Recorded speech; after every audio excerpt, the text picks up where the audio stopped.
अस्सलाम वालेकुम स्टूडेंट्स, हमारा टॉपिक है असेसमेंट ऑफ ईयर और इसके लिए हमारे ऑब्जेक्टिव्स हैं। सबसे पहले तो हम स्ट्रक्चर और फंक्शन को आइडेंटिफाई करेंगे। उसके अलावा नर्स कौन सी चीज़ें जो है फोकस करनी है, कौन सी चीज़ें उसने प्रायोरिटाइज करनी है for subjective and objective data. Also data collection के लिए पेशेंट सेफ्टी इश्यूज़ को डिस्कस करेंगे और असेसमेंट के बाद हम लोग नॉर्मल और एबनॉर्मल फाइंडिंग्स को आइडेंटिफाई करेंगे। मज़ीद उसके रिस्क फैक्टर्स जो रिलेट कर रहे हैं हमारे ईयर सिस्टम के साथ उनको हम आइडेंटिफाई करेंगे और उसके साथ टीचिंग अपॉर्चुनिटीज़ को डिस्कस करेंगे। Demonstrate application of the knowledge, think like nurse and act like nurse, pulling it all together, reflection and critical thinking. हम ये पूरा प्रोसेस जो है डिमोन्स्ट्रेट करेंगे इसके साथ कि नर्स किस तरह सोचती है, किस तरह उसने वर्क करना है अपनी क्रिटिकल थिंकिंग के अकॉर्डिंग, अपने रिफ्लेक्शंस को उसने किस तरह जो है ना वो ईयर सिस्टम के अकॉर्डिंग वर्क करवाना है, परफॉर्म करनी है ये सारी एक्टिविटीज़। सो इसके अकॉर्डिंग हम अपनी प्रेजेंटेशन की तरफ चलते हैं। ईयर अनोटमी बेसिकली होता, इसमें हमने लर्न क्या करना है, ये एक सेंसरी ऑर्गन होता है ऑफ द बॉडी। हमारी बॉडी का ये एक सेंसरी ऑर्गन है, यूज़ किया जाता है फॉर ईयरिंग और मेंटेन करता है हमारी बॉडी का इक्विलिब्रियम, हमारी बॉडी का बैलेंस मेंटेन करता है। कंपोज्ड होता है 3 सेक्शंस पे, जिसमें आ जाते हैं एक्सटर्नल ईयर, मिडल ईयर और इंटरनल ईयर। अब एक्सटर्नल ईयर होता क्या है, एक्सटर्नल ईयर में आ जाता है एक्सटर्नल ऑडिटरी कैनाल और इसके साथ आ जाती है टिम्पैनिक मेम्ब्रेन। मिडिल ईयर में malleus, hammer, incus and stapes. उसके अलावा आ जाते हैं ईस्टोशियन ट्यूब। इनर ईयर में vestibule and semi circular canals. Cochlea, frequency range of 20 to 20,000 hertz. Describe range 0 to 140। इस पिक्चर में आपको अच्छे से अंदाज़ा जो है वो हो जाएगा कि ये साइड जो है ये हमारी एक्सटर्नल ईयर की है। इसके बाद आ जाता है हमारा मिडल ईयर और मिडल ईयर में stapes, you can see in this picture, malleus और इनकस, ये सारा पोर्शन इस तरह होता है। उसके अलावा इनर ईयर में हमारे पास आ जाता है, इस पोर्शन को कहते हैं कोक्लिया। इसके अलावा सेमी सर्कुलर कैनाल्स होती हैं और वेस्टिब्यूल आ जाता है और ये क्रेनियल नर्व होती है जो कि क्रेनियल नर्व 8 है। इसके अलावा हमारे पास यहाँ पे आ जाता है, ये कंप्लीटली होती है, यहाँ पे कार्टिलेज बोन होती है, ये बोन स्कल की होती है और ये एक्सटर्नल ऑडिटरी कैनाल होती है। ऑरिकल क्या होता है, ऑरिकल जो है उसमें हमारे पास ये सारी चीज़ें आती हैं। अब इस पोर्शन को कहते हैं कॉन का, इस पोर्शन को कहते हैं, ये जो हमारे कान के बिल्कुल पास होता है इसे कहते हैं ट्रेगस, और ये जो लास्ट वाला पोर्शन होता है जिसमें फीमेल मोस्टली इयरिंग्स पहनते इसे कहते हैं लोब्यूल। और मजीद आगे आ जाता है एक्सटर्नल ऑडिटरी मीटस आ जाता है और इसके अलावा हेलिक्स, ऊपर वाला जो पोर्शन जो बोनी स्किन होती है और कार्टिलेज बोन होती है, इसमें इसे कहते हैं हेलिक्स, और ये वाले पोर्शन कहते हैं triangular fossa. Structure and function में देखेंगे, हियरिंग के लिए लेवल ऑफ ऑडिटरी सिस्टम होता है, पेरिफेरल्स होती हैं, इसमें ब्रेन स्टेम होती है और सेरिब्रल कॉर्टेक्स आ जाता है। पाथवेज ऑफ हियरिंग के 2 पाथवेज होते हैं, एयर कंडक्शन होती है और बोन कंडक्शन होती है। सो इस पिक्चर में पाथवेज ऑफ हियरिंग अंडरस्टैंड करते हैं। ये आ जाती है हमारी एयर कंडक्शन और इस साइड से ये ऊपर से आ रही है हमारी बोन कंडक्शन। अगर पीछे वाली पिक्चर में हम इसको और अच्छे से अंडरस्टैंड करें तो ये है हमारी बोन कंडक्शन और ये साइड आ रही है हमारी एयर कंडक्शन। और इसके अलावा यहाँ पे high frequency, you can see in this picture, ये एपेक्स है, ये उसका बिल्कुल लोअर पार्ट है। उसके अलावा कॉक्लियर नर्व यहाँ पे प्रेजेंट है ऊपर, जहाँ पे हाई फ्रिक्वेंसी, मीडियम फ्रिक्वेंसी और इसने रेगुलेट करनी है हमारी फ्रिक्वेंसी को।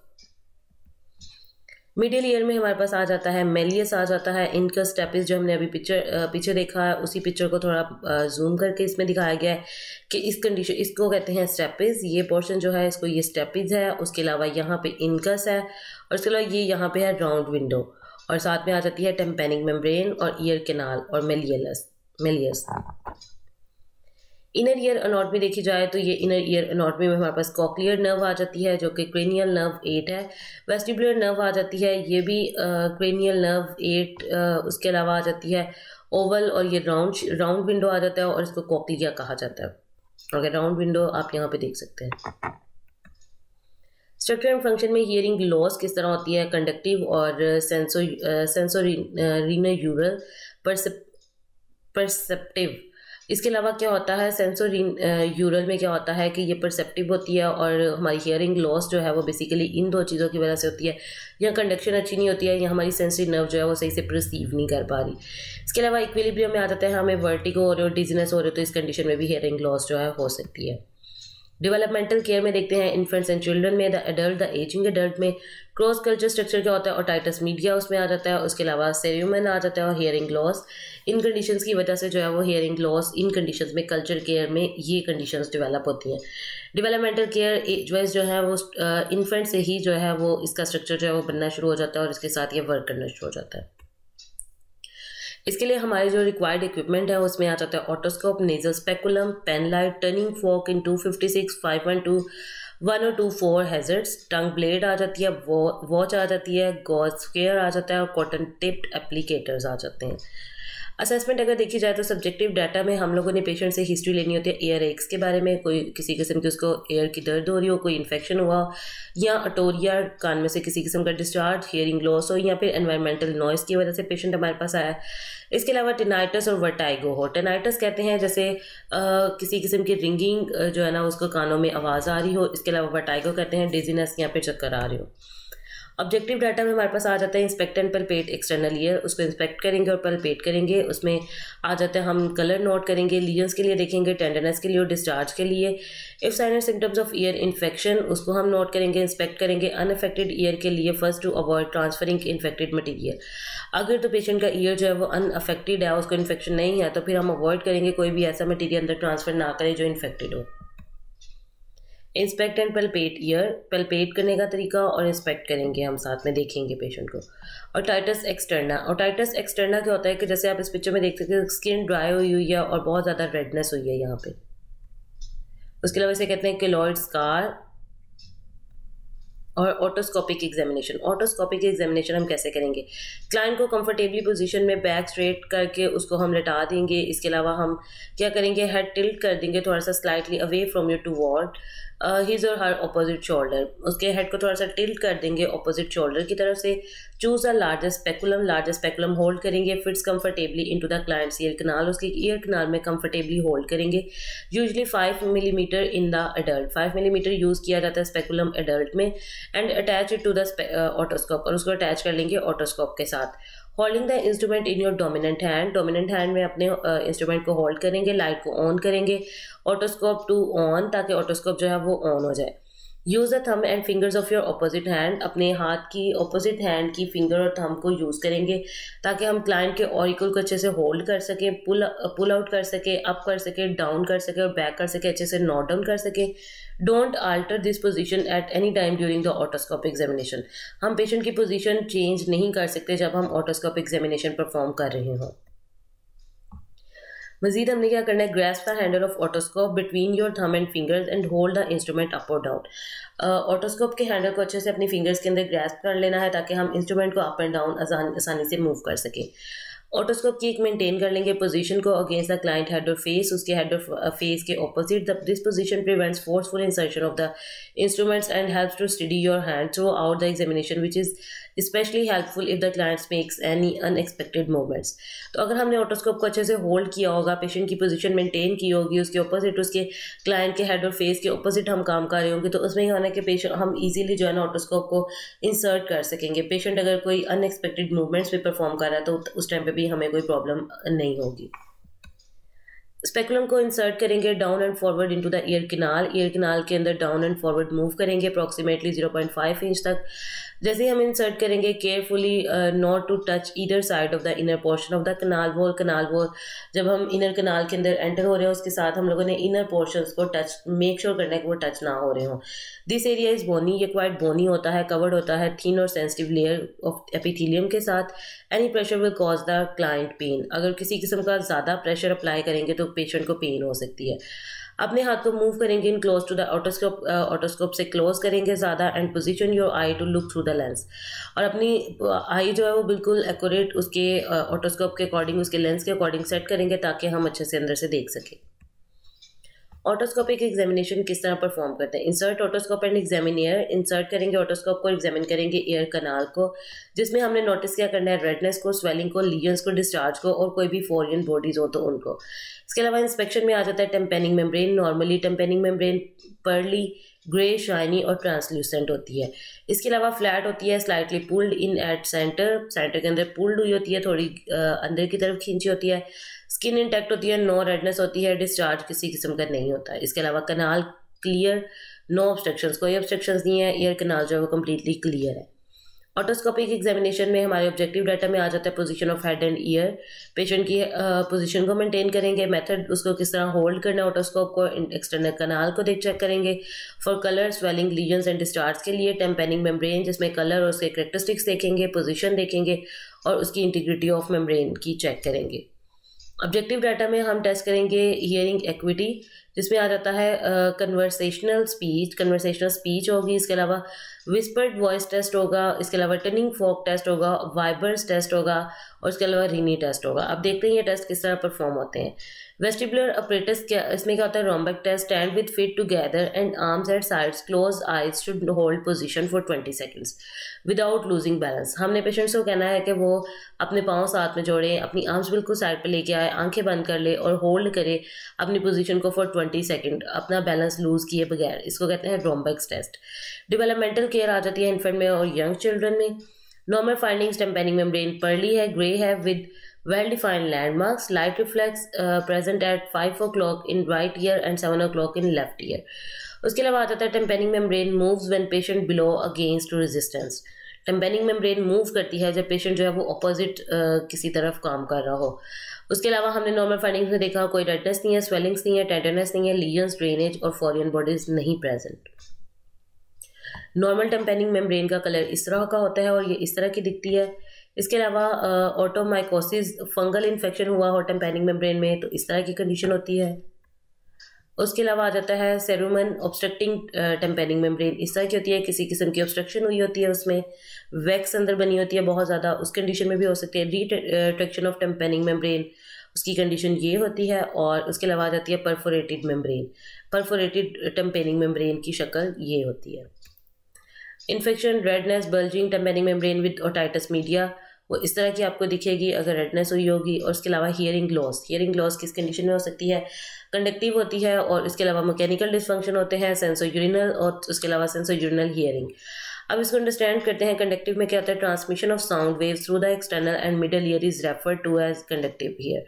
जो साउंड जो है वो ट्रांसफर हो रहा है एक्सटर्नल से मिडल ईयर तक, उसको कहा जाता है कंडक्टिव हियरिंग।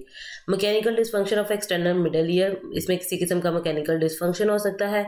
उसके अलावा इसमें आ जाती हैं हमारे पास एग्जांपल्स आ जाती हैं, या तो जो हमारी टेम्पेनिंग मेम्ब्रेन है उसमें सेरामन इम्पेक्टेड हो सकती है, फॉरेन बॉडी आ सकती है, पस हो सकती है और टेम्पेनिंग मेम्ब्रेन परफोरेटेड और ऑटोसेक्लोसिस की कंडीशन हो सकती है। उसके अलावा सेंसरी न्यूरल, इसमें क्या होता है, transmission of sound waves in the inner ear is refer to as sensory neural hearing. इसमें क्या होता है कि ट्रांसमिशन ऑफ साउंड जो हो रही है वो एक्सटर्नल टू इंटरनल जा रही होती है, उसको कहा जाता है सेंसरी न्यूरल हियरिंग। और ये पैथोलॉजी ऑफ इनर ईयर, ये इनर ईयर की पैथोलॉजी होती है, उसका वर्क होता है। Cranial nerve 5-8, cranial nerve 8 temporal lobe of brain होता है यहाँ पे। और एग्जांपल आ जाता है प्रेसबाइकस और ग्रेजुअल नर्व डिजनरेशन की वजह से ये कंडीशंस हो सकती हैं, डिस्टर्ब हो सकती हैं।